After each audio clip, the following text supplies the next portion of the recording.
Hey, welcome back to Past Due Movie Reviews. We're so glad to be with you again.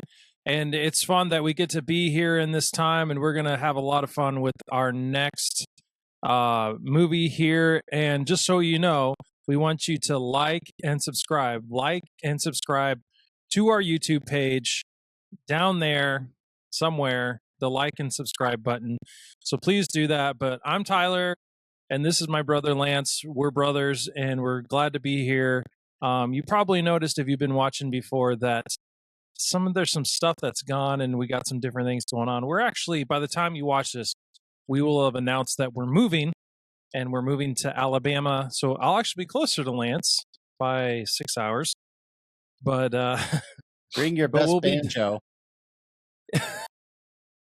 Oh man, I don't want Alabama people to hate me just saying that. Yeah, but I don't know what to tell you about Alabama. I mean, I'm in Florida and I got some South here, but being in Alabama, that's gonna be Southern living for sure. Yeah. Well, we have friends down there. We're actually going to be part of a Culver's, and not that I'm trying to sell anything, but they said, ma'am and sir, you got to say yes ma'am, yes sir, no ma'am, no sir. That's a big thing in Alabama. I don't know about Florida, but yeah, where I'm at in Florida, for sure. Yeah, we're in like old Florida. Yeah, that makes sense. You guys are in a smaller town, so I feel like smaller towns or deep south type things, those end up being pretty traditional. So it was an interesting thing my kids had to learn more than me and my wife, because the kids, when you talk to adults, you don't call them by their last name. You don't say like Mr. Richards. They say Mr. Lance, and you ask them a question and they'll say, yes, sir. And then they'll get into their answer for the question. Or Amanda, my wife, she gets a little tired of it because she'll ask questions to some of the youth and they're like, yes, ma'am. And then they'll get into their thing and like, no, ma'am, ma'am, ma'am, ma'am. And then like, if they can't hear your question, they go, ma'am. SpongeBob, did you get those bathrooms mopped yet? Yes, ma'am. I mean, sir. I mean, boss. I mean, poobah. So it's like, it's a lot of nice ways to talk to people, but it can get a little overwhelming for sure when they're saying yes sir, no sir, yes ma'am, no ma'am. I'm like, okay, I get it. Like, yeah, you're polite. Thank you. Yes. No, I got my first experience of some Southernisms actually being in Illinois, and it was people that had moved there from the South, and we'd call everybody by like Miss or Mr. and then their first name, like you said. So that definitely resonates. But then yes, ma'am, no, ma'am, I'm going to struggle with that, and I know my kids are.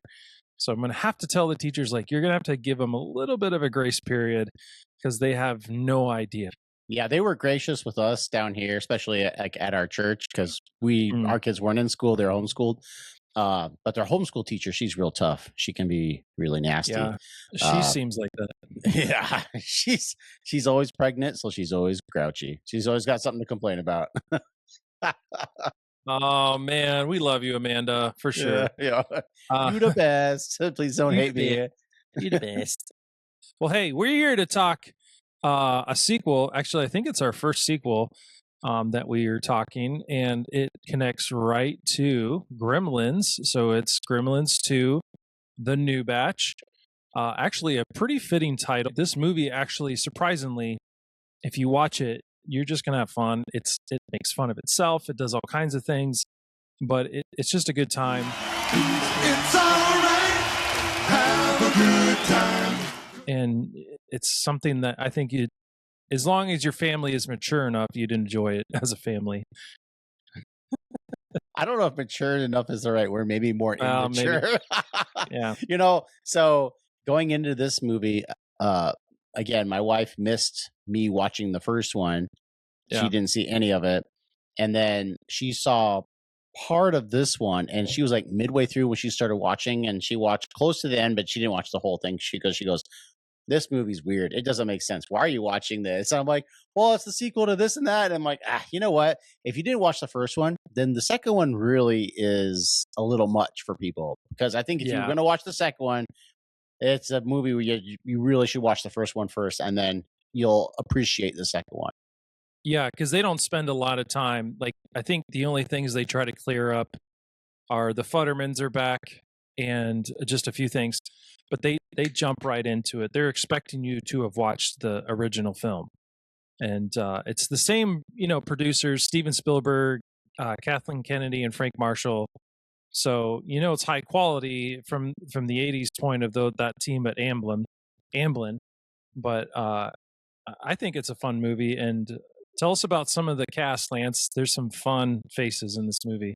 Yeah, so maybe not creature features, but some of the old horror, especially like the really uh I won't say cheesy ones, but when horror was kind of big back in like the 60s and 70s, you've got the very famous Christopher Lee, who he was in some old Dracula movies and Oh just yeah, some old monster flicks. Like that was kind of his deal. yeah. Zach Galligan, Phoebe Cates, they're back for this one, which is really nice to see. Sometimes the female lead doesn't come back for these, or Oh right. which can be kind of a pain. Um, so for you Star Trek fans out there, especially of Star Trek Voyager, which I think is probably one of the least liked Star Trek series, you've got Robert Picardo, who obviously played the hologram doctor. He's in this one playing a role that he didn't play in Star Trek. He's kind of like this. I don't know what you want to call him, like a suits guy. He's But a definite jerk in the beginning of this movie, that's for sure. mhm. He's one of the first characters you see, besides the old man in the Chinese antiquity shop. And funny enough, I don't know if Robert Picardo had hair up here. I don't know if it's a toupee or a wig. So it's one of those rare moments that he has hair. I think from most things then on, you don't see him with a lot of hair. I mean, he's No. in Voyager, he's famously bald. Yeah, then you've got John Glover. He's like the head guy who owns the whole building of, was it called Clamp? Yeah, Phone Clamp. company. Yeah. And he was, when I first saw his face, I'm like, man, I wonder if he's the brother of Gary Busey, because you get to go look at them chompers and them big teeth. I'm like, that's got to be Gary Busey's brother, but they're not related. So no. Well, there's lots of cameos in this movie too. Oh, looks like there's something in my room. There's lots of cameos in this It's a movie. gremlin. Watch out. It's a gremlin. One of the ones is obviously, I guess you could say Christopher Lee. No, he's a character. He's a character in this film. But one of them is, I think it's Aston. I can't remember his first name. But he was the original Gomez in the Addams Family. John Aston, and he is famously the father, or I don't know how that works, but Sean Astin, they're related. And he's actually pretty famous for being in a lot of weird stuff. I won't say the list, but he's in a lot of different horror-esque type things. He's pretty classic, funny, and there's quite a few other cameos that pop in and out of there. The other ones are Don and Dan Stanton.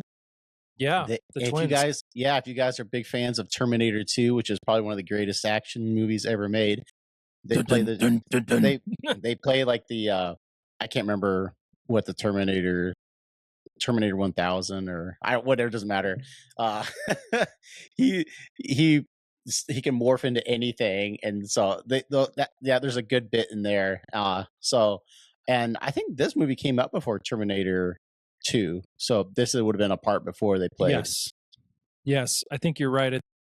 And then I was just thinking another cameo, a pretty obvious one. If you see Hulk Hogan, he shows up and he does a little thing and he gets, does all that little Hulk Hogan magic. I'm up there myself.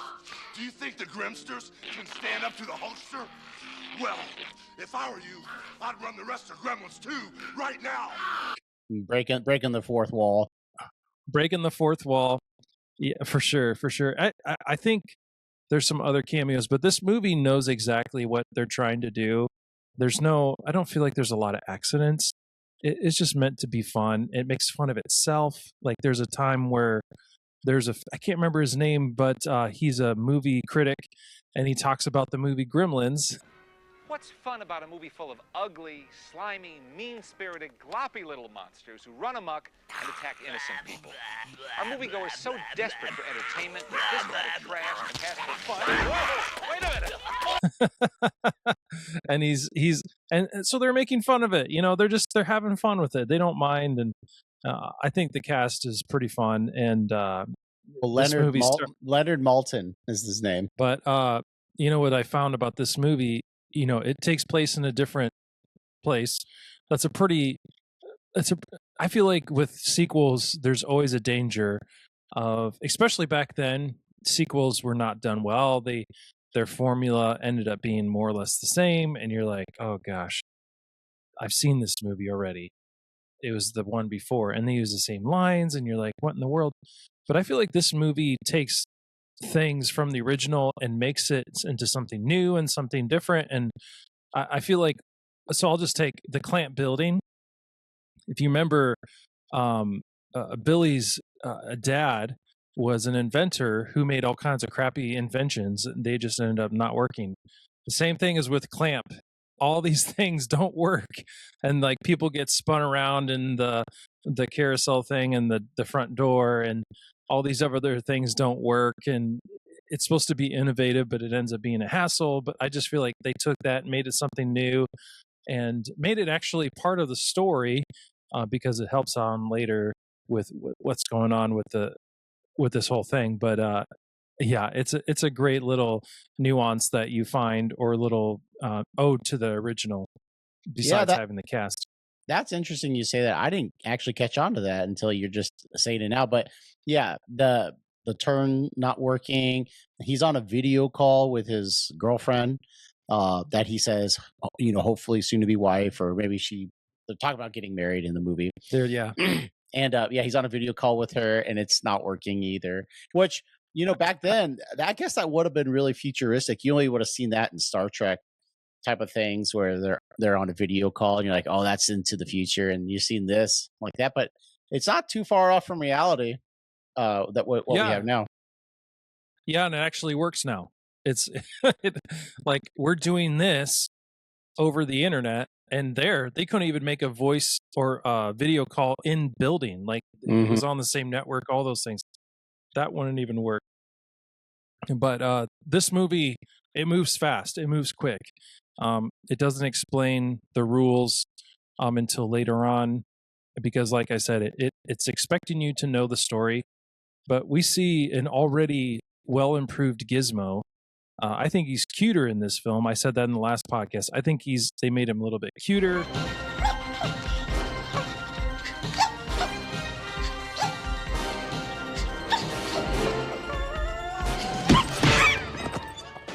Puppeteering is even more on point.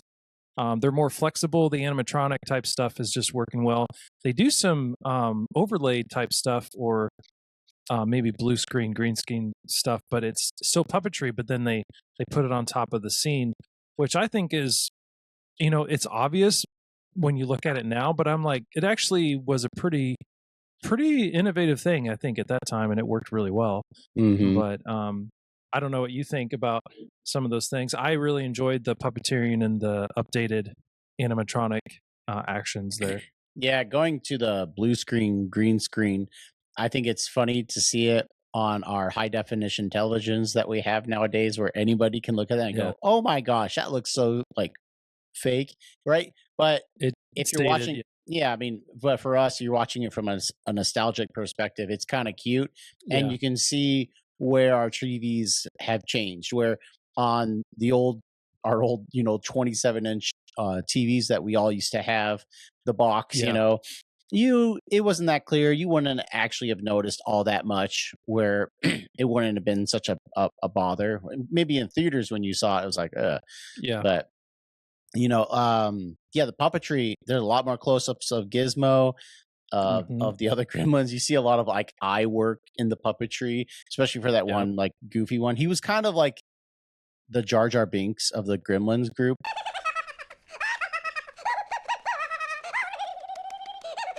After a while, you're like, okay, I really want this guy to die, and he should have died sooner, because he was kind of annoying. But I think that was one for the kids because my kids, when they were watching it with me, they would get a laugh when he was on.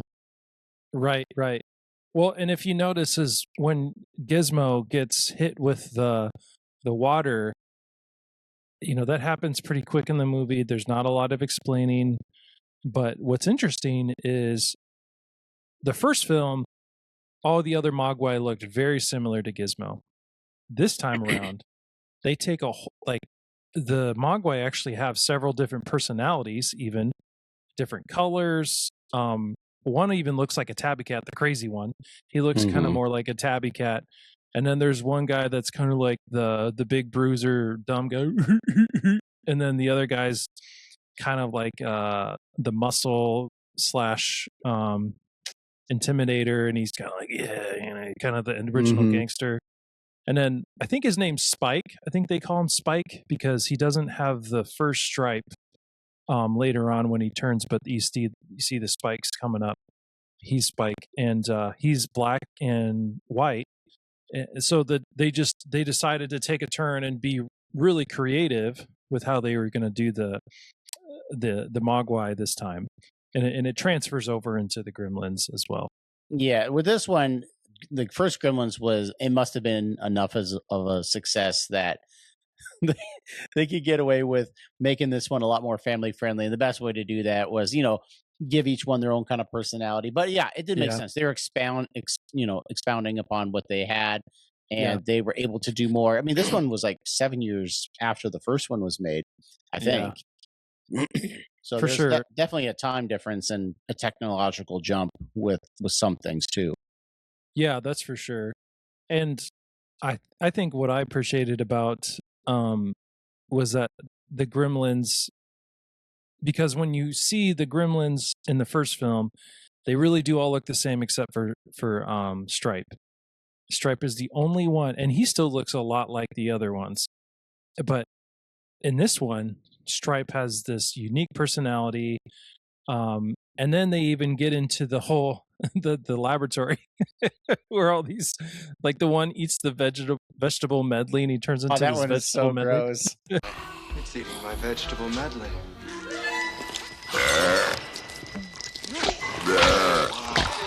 What is that noise they're making? I think they're laughing.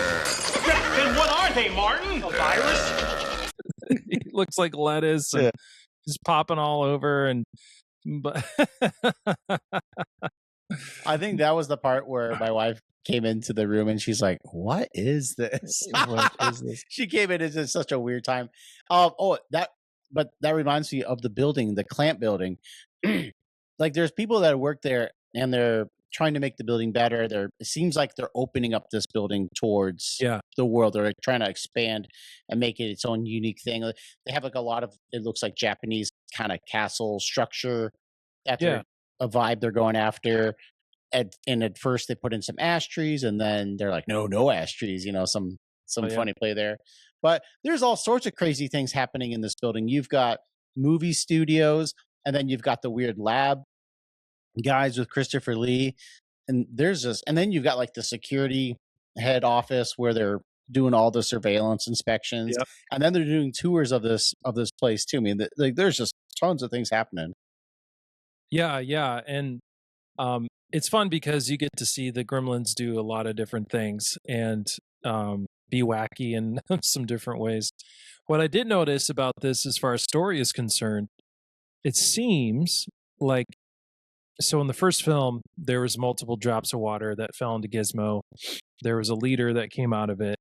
And then when Billy takes one to see his teacher in the first one, he just does one little drop of water and there's another one that comes out. So, but it sounds like, if this is the lore of the Mogwai, if there's a multiple spawning happening, that there ends up being a leader by whatever reason, maybe because that's how it's built. But if there's multiple drops of water, there's a leader. And it seems like the Gremlins always have to have a leader. There just has to be somebody like that. Otherwise, and the leader, I noticed, I'm maybe going down a rabbit trail that doesn't make sense, but the leader gets respected. The leader is actually the leader, and they don't mess with the leader too much. because he's the one driving the force, but the rest of them don't care about each other and they'll kill each other and all these things. Although in this movie, they do all those other ones, they take on all those different personalities. There's a lightning one, there's one that turns into a gargoyle.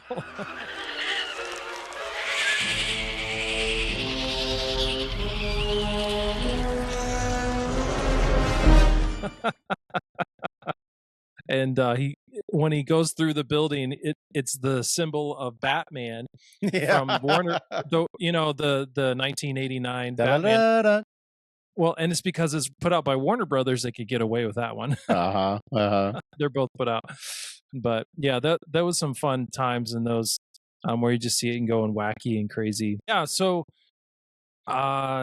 what's funny, Kate actually takes home what she thinks is Gizmo, and this shows you that Kate has no interest in wanting the Mogwai, and the fact that this thing is crazy doesn't ever ring a bell, and she just takes it home. And he even says when they're at home, she's like, "All right, Gizmo," and he goes, "Not Gizmo." He's like, "I'm not him," and she's like, not getting it.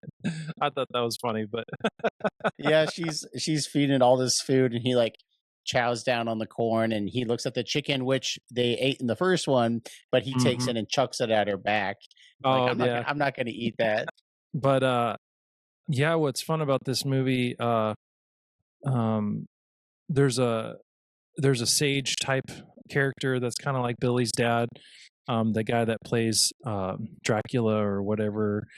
He's supposed to be like in the horror, and he ends up wanting to be a reporter. And then what's funny is that he takes this guy off the street, gives him a camera, and that guy, I can't remember his name, but he actually was in 16 Candles, and he's like, "I am the camera." Yeah, you see him earlier in the movie, and he is just obsessed with like taking pictures. He's got this massive picture, going like just extremely over the top. You know, and they're doing the whole Asian cliche, like, "Oh, look at me, I Asian guy with picture camera." You know, and she's like, "Please, no pictures in here." And, and you can tell that he really wants another camera in his hands. But I was gonna say, like, I think the big difference between that they were able to do in this one versus the first one is, you got Gremlins, you got mayhem. They're going around, they're gonna kill people, and they're just gonna do crazy stuff and be kind of spooky and scary. And the reason they had that whole laboratory in the building is because they're like, oh, maybe if we can have all these experiment things that the Gremlins do, it's going to change the movie a little bit. And it does, right? You get the one that again drinks the vegetable medley, and he starts popping off tomatoes literally off his face. He's like hiding in the salad bar, freaking people out. And then you get the one that drinks the brain medicine, and all of a sudden he goes to the transformation, and hello, I'm the gremlin.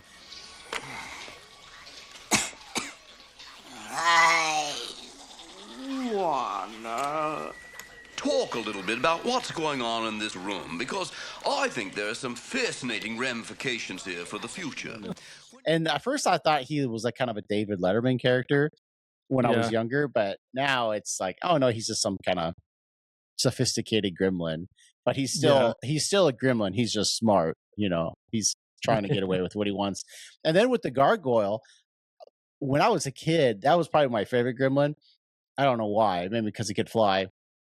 Or had the relation to Batman, but he's out there and he's flying around New York City and he becomes a gargoyle. I thought that happened like at the end of the movie, but that was pretty much in the middle of the movie. Yeah, which I was like, oh, I had this all backwards in my head.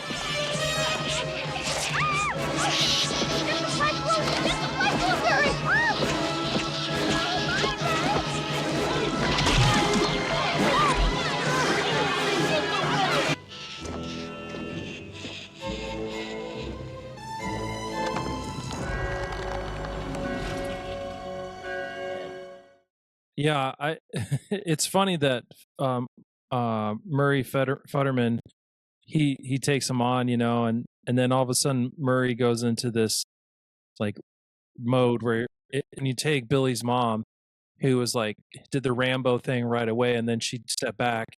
He just goes full blown. He's like, I'm gonna go get these things. You gotta take care of them now. And he's like and his wife is like oblivious to the whole thing. But Well, and it's funny because in the first one, he doesn't really do anything. Him and his wife, you think they get ran over by his bulldozer contraption he's got, and then all of a sudden he's in this movie like, yeah, I know how to take care of these things. And if you remember from the first one, it's like you knew about them, but you didn't do anything about them. yeah, But he kind of reminds me of Rick Moranis' character from Ghostbusters 1 to Ghostbusters 2. Like, he's kind of that kind of guy. He's like, oh, I want to be he wants to be a Ghostbuster. And then finally the second one, he's holding all this stuff. That's what he kind of reminded me of. He's like, yeah, I can do this too, but he's not really doing much. He's just kind of like, a sidekick. no, he just shows up and he ends up holding the hose at the end when they go to kill them all. But exactly. What I like is Bill's. He ends up Clamp. Clamp is played by that. What do you say, Glover guy? Gary Busey. Yeah. Sorry, I don't have he's a big like. mouth. It's funny because you see in the beginning of the movie, it seems like Clamp is making all these rules, but I actually think it's the Robert Picardo character who's kind of making the rules and setting the standard, keeping things running. And that Clamp is actually bored out of his skull, and he's like, "What am I gonna do? What am I like? I'm sitting at the top, and I don't know what to do." But I like him because he gets in the middle of it, and he goes and. He's a fun guy. He's played villains. He's played good guys, but I kind of like his character in this because he's oblivious, but well-intentioned through the whole thing. But yeah, usually the setup for movies like this is that the top guy, like the top guy at the building, he's the ultimate kind of bad guy, or he's a villain of some sort that you got to kind of get rid of. He's not. He's like you said, he was at the top of his building and he's just bored. He's like destroying documents, and he's like, okay, well, now what can we do? And he's like, oh, let's think of this. And he's talking to the secretary, trying to figure out something to do. Because like you said, he's a dreamer. He just wants to do stuff. And he's like, again, like he was just bored. So he was a fun character that they brought in for that. And Robert Picardo, he's more of like maybe kind of a villain. Like you see him, he's got a bad attitude, and for sure, it's fun to kind of see him get his comeuppance in a fun way. Yeah, he doesn't get the same one like Mrs. Deagle does.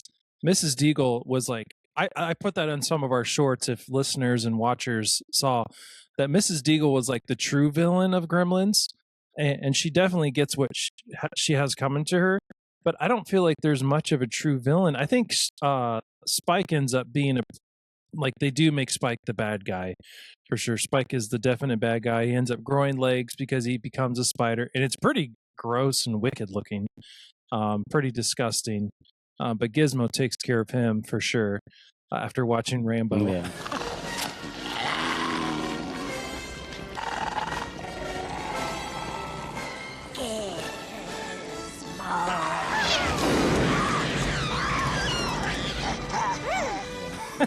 Well, and Spike's character, he dies pretty early on towards the end of the last act, which normally you would save that for the final thing, but no, he's actually one of the first Gremlins to die.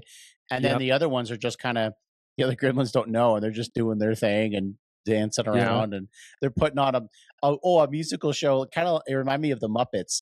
The way they had them all dressed up and they were putting up their signs. So it's like, oh, that's kind of like a Muppet tip their hat off to them. That's for sure. I think the Brainiac ends up taking on that lead position, but albeit just because he's the Brainiac now. But like you said before, he's as wicked as ever. So here's the thing about the kill count. I feel like the kill count is possibly less in this movie when it comes to people. Christopher Lee dies. His character gets taken out, electrocuted. I'm not sure about the secretary in Clamp's office. You just don't see her. Like she takes a bite in her mouth, and maybe she runs off, or maybe the gremlin punches her in the face. We don't know. Although it's funny when he's dressing her like, and he's pounding on the keyboard. And he's like,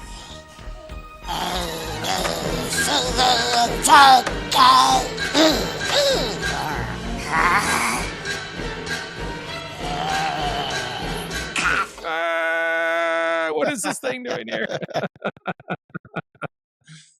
And but I'm like, where's the kill? There's not much of a kill count there. Maybe Leonard Martin or whatever his name was gets killed. We don't know. It doesn't give us the actual kill count, or even lends us to believe there is much of one. But it's more just mayhem. Yeah. So the first Gremlins movie is PG, and the second one is PG-13. Now, the new batch is not near as scary, and the deaths don't seem as kind of nasty as in the new batch, or sorry, as in the first one. Right. But that's just because they didn't have the PG-13 rating out yet. That hadn't come out until the second Indiana Jones movie, where they they came out with that. And so this one, you see, it's got the PG-13. It's like, yeah, it probably needs it, but it's a really soft kind of PG-13. Like a lot of the deaths, like if there are a lot of deaths, they don't seem all that bad. You just kind of see people with gremlin puppets on there, like going, like nothing, and it's all in the background. You're not seeing like anybody really get like their head cut off. And like again, Christopher Lee's is like the most noticeable death, and he does like a funny electrocution where he's like, yeah. It's so comical. Everything is, like I said, they're making fun of the original movie throughout the whole thing. Like that's just what they're about, which I appreciate actually. Which makes me want to believe that the third one is actually going to go dark, and it's gonna be pretty dark actually. Yeah, it could be. It makes me wonder how it's going to be, but I know Zach Galligan is back for that one, so we'll see how that one goes. Oh, speaking of, when we were talking about Zach's or Billy's haircut in the last one, we're like, is this a wig or what? It was maybe a perm, and his haircut in this one, yeah, top very notch. nice. He looked very good in this one. And then Kate's hair, I'm like, what is with the bob? That's no. She's got the wrong face for that. They should have kept it long. I'm surprised she survived that elevator fall. I mean, her blow was softened by the deaths of probably like 20 something gremlins hanging on the bottom of it. But that's still kind of an impact. And then she's just kind of lying there in all the goop, and like there's people not trying to help her. And at that point in the movie, she kind of disappears for a while, I think, and then she kind of reappears towards the end. But for a while, she's missing in the movie. They don't explain it.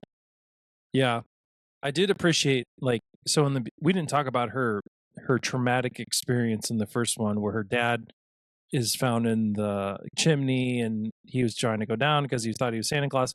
Anyway, and then the second one, she starts to tell a story about President's Day, and they're like, you can see Billy like, oh, here we go. Apparently, she has a story for every holiday, and he's like, and he just walks away, and he's like, all right, bye. Yeah, he's like, we don't have time for this. we can hear about it later. Like, let's go.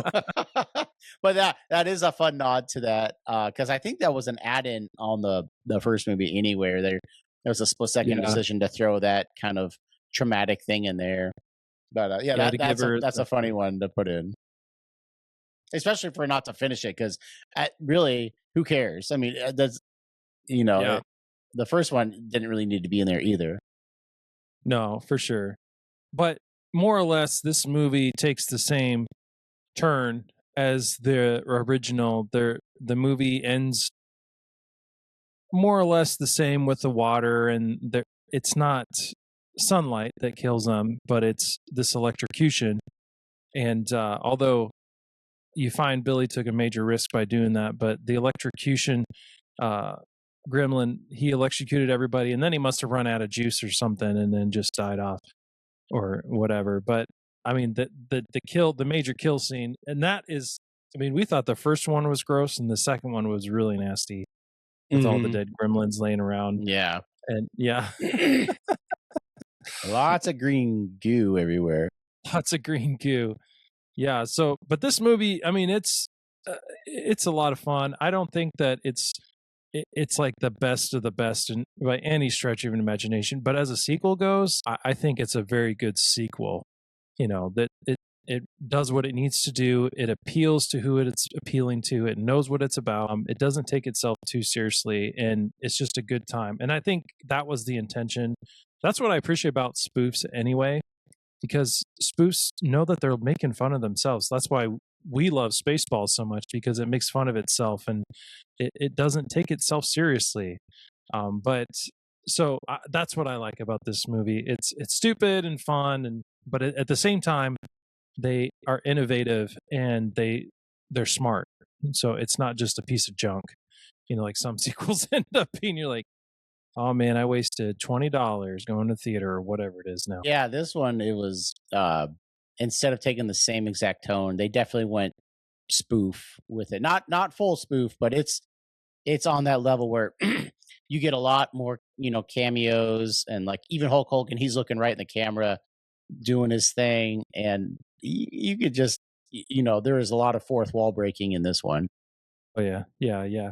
I do enjoy the fourth wall break, especially when they look and you're like, it's like they know that and yeah, those types of things are funny. But yeah, so I don't know if there's much else to talk about this movie, but I don't know, Lance, did you have anything else you wanted to wrap up? I think that's about it for Gremlins. Go and check it out. And if you do watch these ones, or if you did like Gremlins and you want some recommendations on some other movies that are like it, that are kind of like spin-offs of it, not a spin-off, but like other creature features, Critters 2, Critters 3, Critters 4. They made a ton of these stupid movies. Critters 1 is the most like Gremlins, and it's not up to the production level, but that one's for a good laugh if you want to have the same kind of Gremlins, night. But yeah, creature features, those are a lot of fun.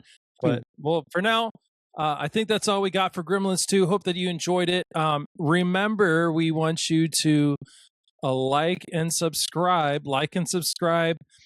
because there's more content. There's plenty of shorts coming your way. And share it on Facebook, whatever you got to do to get the word out. We'd love to hang out with you guys more. And you never know, we may do a live stream and answer questions and just have fun. So, but anyway, keep a lookout, and we'll see you later. Peace out.